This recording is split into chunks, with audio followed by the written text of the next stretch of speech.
Tonight at 10, the rising cost of childcare and the impact on the economy.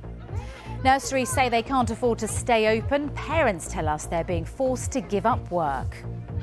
When we worked it out, it was just pen and paper, how much childcare would cost, and it just wasn't worth me going back to work. Labour says the current system is broken. The government is expected to announce more childcare funding in the budget next week, also on the programme. The mother of 9-year-old Olivia Pratt-Korbel describes the moment her daughter was shot dead last year at the trial of the man charged with her murder. More protests in Georgia, despite the government's promise to drop legislation targeting organisations that receive foreign funding.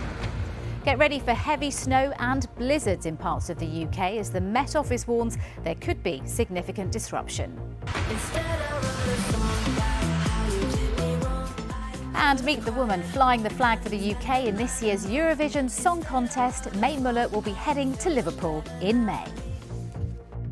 On BBC London, more than 200 people arrested by the Met Police during a crackdown on criminal networks using children to carry drugs around the UK.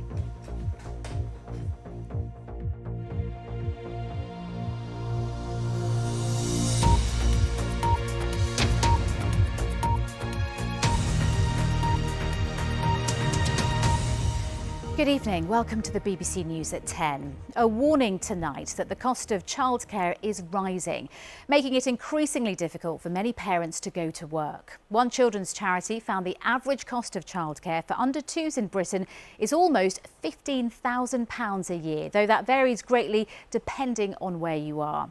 Just look at the difference in the amount of take-home pay you will spend, roughly 44% for full-time workers on average pay, but in Scotland it's around 35% and more than 50% in London.